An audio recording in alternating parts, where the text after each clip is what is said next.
You have to fight an exact copy of yourself to the death. How do you outsmart yourself?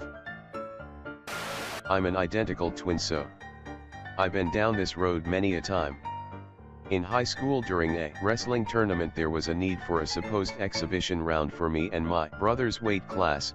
Apparently our district scheduled one too many by rounds.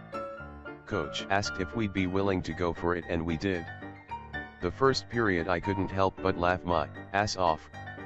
I was literally wrestling my identical twin brother legally in front of an audience from 8 different schools and just couldn't help but laugh because I knew I could take him.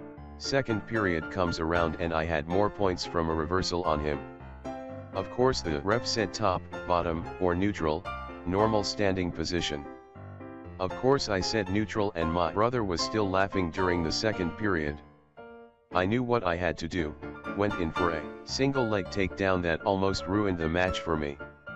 He fell over my shoulder and brought me down under him. I was able to get based back up underneath enough to grab an arm and tuck and roll him onto his back and TD up and got the pin. Now the glorious part is at the end of the tournament when we received our medals. I got second in our weight class because I moved on to the finals and got my ass beat bad, and he got third. Obviously confused about the placing my brother received, we inquired. Turns out the tournament had to consider our little exhibition match, pretty much a scrimmage match, as a placement match because again, too many bye rounds were set in our tournament. Long story short, I have a medal that proves I technically fought and outsmarted myself. To this day I still love giving my brother shit about it, because he's 1 minute older. Flip a coin. Heads, I kill myself quick and painless. Tails, he does. It's an exact copy, so any fight is going to hurt us both, a lot, win or lose. Eliminate the fighting, one still walks away, just unharmed. I turn myself into a flea, a tiny, helpless little flea. And then I put that flea inside of a box, and I put that box inside of another box, and then I smash it with a hammer. Edit, the golden rule, whoever has the gold makes the rules. Decide to stop fighting, and compete to outlive one another.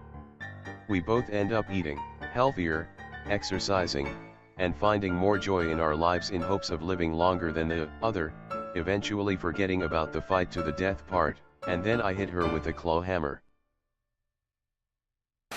We're both exact copies, so the first one to get their hands on an effective weapon will win. I just get to a knife or a gun before my duplicate does, because armed me will beat unarmed me every time. I will go on Reddit and make a very bad post about how you should handle such a situation. Knowing myself, my copy will go on Reddit to seek advice. He will find my post. Knowing myself, my copy would be stupid enough to believe it.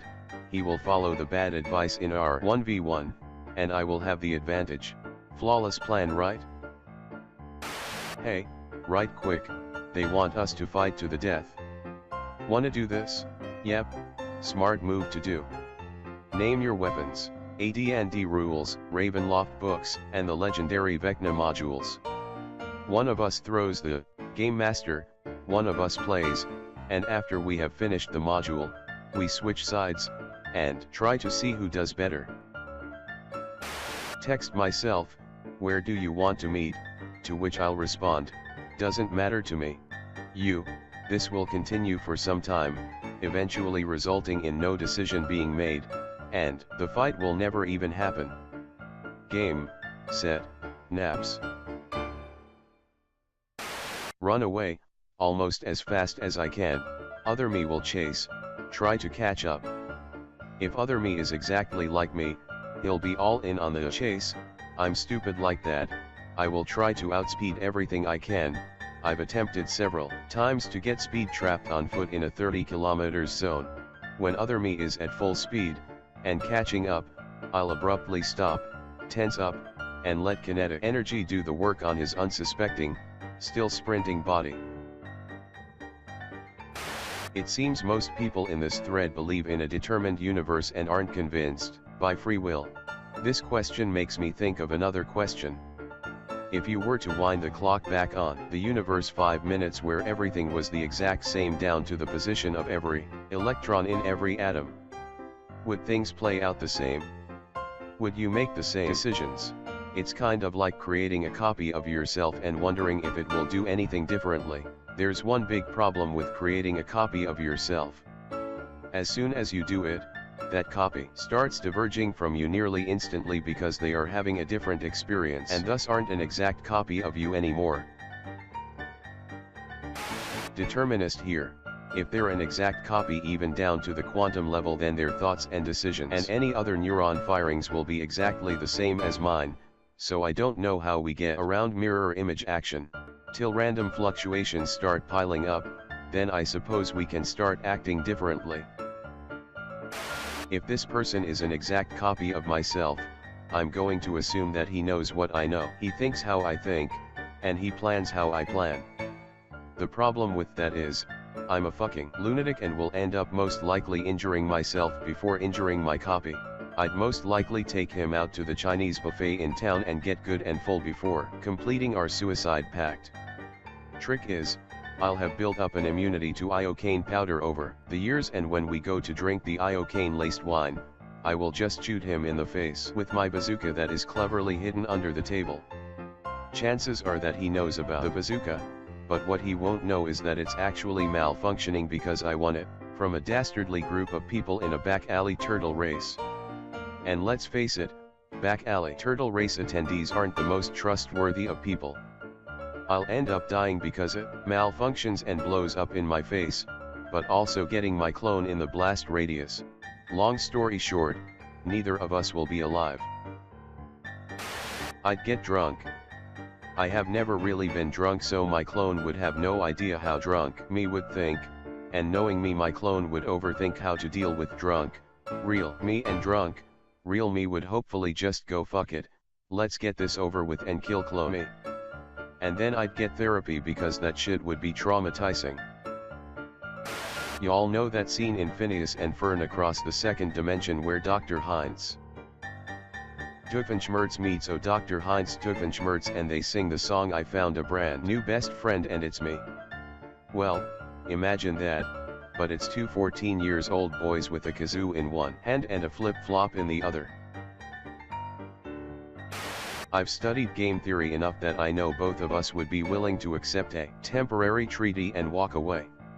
Then, while living in hiding, I would raise enough money to fund a televised Ow My Balls marathon, loop for eternity, that offers unlimited free Rondo delivery to all whom watch. Now I know that neither of us is ever going to leave the house, alive. If I told Reddit, copy me would know and it wouldn't work. I'm not giving that bastard a head start and the advantage. Also, know that I'm thinking about it, copy me will now know. Damn it, op, you've doomed me if this is indeed the path to the afterlife. Why do I have to, though? Couldn't we just agree to fake one of our deaths, then meet up in Bermuda or something for a day, play a little video, have a couple Stewart's orange cream sodas, then never see each other again? That sounds like a much better deal. Don't get me wrong, I'm sure I could fight clone me, but why kill me? I know neither of us would be capable of killing the other, and neither of us would want to kill ourselves, so what's the point? An exact copy of myself, like mentally or morally too. I don't know what context is making me fight myself to the death, but I work with him to get out of it. We got thrown in a gladiator ring? Fake the fight. Make it real convincing. We're obviously thinking on the same wavelength, so this will totally work, or one of us would sacrifice ourselves for the other. Just gotta figure out who's gonna do it first. Or just play Russian roulette. If one of us has got to die, it's all gonna come down to chance anyway. Edit, I'm making a pact with myself right now, if I ever meet my own clone, I'll say, imagine. If he responds me and it leads into a dope mix of happy together, then he's a true copy of me and we're gonna be BFFs. Does he know he's a copy? In that case I wouldn't fight him. We'd just get a second job and get money. We'd also fix our credit score and play video games together. Maybe my wife would be into that too, considering they're both me, but you never know. She might not be down with it. Then when he least expects it, I'd poison my beer. Knowing that I'd poison his beer, he'd switch them out. Nobody gets to love my wife that way but me. Edit. Poisoned my own beer. Hopefully it would take him a minute or two to realize that I should poison my own, cause he would switch them like it did me. First of all, why do I have to fight myself? If my copy thinks like me, then it will want to team up with me. Is there a god that will kill us both if we both survive until a given time limit? And if there is, then we will probably just agree to flip a coin and whoever loses suicides, but not before having done pretty useful things that can only be done if there's two of oneself. Ask me when my anniversary is, and as he looks to his upper left to try and remember, I would shove a thrusting dragon kick into his scrotum before gouging out his eyes with my thumbs. That will show him for trying to be me when I am already me. Note to self: if self asks self about anniversary, cover your eyes with your balls. I would do nothing, and say go ahead. Other me would hesitate. What's your game? Unless you're bluffing. And eventually it would move to a draw because we would keep trying to call the other's bluff without actually doing anything until we both get bored after several hours and reach the conclusion of, you're not worth my time. And depending on who's enforcing the to the death part, we could both die. I am a darn staunch pacifist. I'm a pacifist and hate fights. I'd reason that this fight makes no sense and hence we should not go ahead with it. And of course, I have a twin brother now. A fellow rocker, metalhead, and a solo/rhythm guitarist and backing vocalist for my band. Everything makes total sense. Grant him access to my RuneScape account, he won't be able to resist the game. Though if he was an exact copy of me, he'd probably be more content with playing Call of Duty with me, or trying to find out if us jerking each other off would be masturbation or gay. Jim: okay, with all due respect to everyone here, I think the most worthy opponent of you is you. Dwight: that is correct. Unless there happen to be measles present. Jim: so let's just say that Dwight has come at you with the throat punch. Now how would you, Dwight, defend against it? Dwight: easy. Allow me to demonstrate. I am attacking myself with a throat punch. Here it comes. Gives himself a fake throat punch block. Grasp wrist as such. Grasps wrist. Jim: and what if he comes at you with the other hand, because he does have to. Dwight: good point. Second, throat punch, absorb the blow. Gives himself another throat punch and proceeds to both attack and defend himself. Groin punch, hip block, elbow to the gut. Uh-oh, up to the nose. No, you're not. Ow. Oh, Jim, oh my god, he's making you look like such a fool. Dwight: he really is, but not for long. Steps on foot. Ow. Instep. Oh, not again. More screaming. You let go, you let go. Oh, you're right, I can't hold on. Jim, you two are so evenly matched, I don't know how one of you is going to get the upper hand. Dwight: the important thing to remember, Jim, we always have what is called the element of surprise. Hits himself in the groin and moans. Remember that girl in college who you had a relationship with, but y'all never told each other your true feelings until after graduation and it was too late and now you don't even talk anymore? I'm gonna kick your ass for that. Copy of myself would understand and have to let it happen. I tell them everything is going to be okay, you don't need to worry about that chronic pain anymore, I can make it go away. You don't need to pretend anymore. Then I go give them a hug, and while I'm doing that I choke them out while whispering soothing words in their ear. Then I return to my life, to the never-ending play, knowing that no matter which of us had won, one of us still had to deal with it. Either I win, and get to Enjoy the knowledge that I gave myself some relief, even if I wouldn't get to enjoy it personally. Or I lose content in the knowledge that relief is coming, and somewhat sad for the other me who had to stay behind. To be perfectly honest, I'd probably just give up and stand there. I think the other me would probably do the same, so we'd just stare at each other blankly till I got lazy and sat down. We'd probably be in a fight to the death till one of us ends up actually dying. I head for the tall column near the entrance. Walk up the short ramp next to it and climb onto the block above the ramp. Turn around and take a standing jump onto the tall column. From here, I can see how my doppelganger has mimicked my movements, using the 10 blocks on the other side of the room. Now I take a running jump to grab the right side of the raised platform ahead. Pull up. Here I see a switch, a trapdoor in the floor, and the exit door. I pull the switch to open the trapdoor above a lava pit. I then run past the exit door and jump at the edge to land on the low ramp ahead.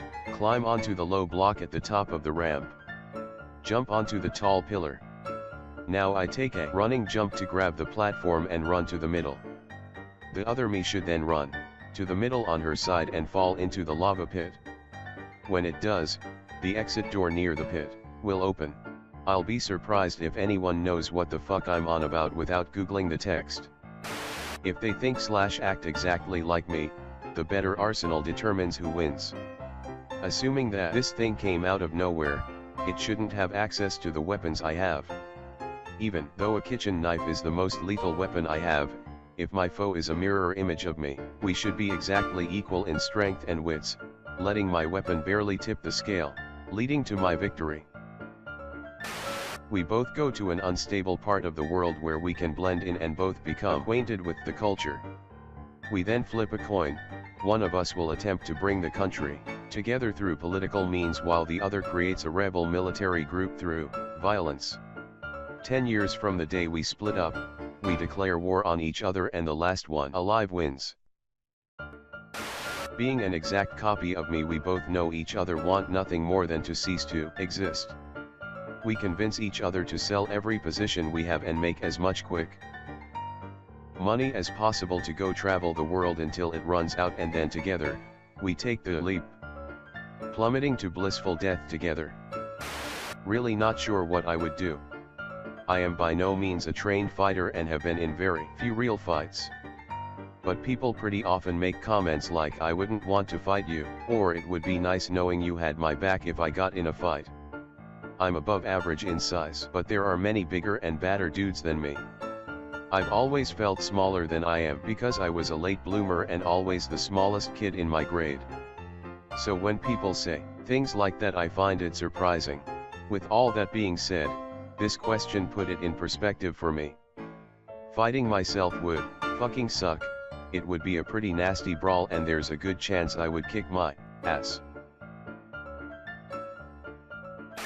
We would agree that fighting is stupid, especially since we're equally matched. Instead, we can just ignore this obligation to fight to the death. What mysterious power could really force us to do such a thing anyway, and work together since we understand each other so well? We could learn, practice, and train together, compete with one another to push us to greater heights. All while getting suspicious that the other one is secretly planning to kill us. What if we really do have to kill one another? I mean, I know he would wonder the same thing. Oh, but we'd be so polite. Through conversation we would passively screen the other to try and detect any murderous intent. Slowly, our paranoia would cause us to drift apart as our bond breaks, despite the fact that neither truly wants to kill the other. Our suspicions would turn into assumptions until eventually we are totally ghosting one another, even though we spent the best, most successful, and fun period of our lives by each other's side. I'm sorry, hypothetical clone, I should have reached out sooner. I should have been more assertive and communicated my fears.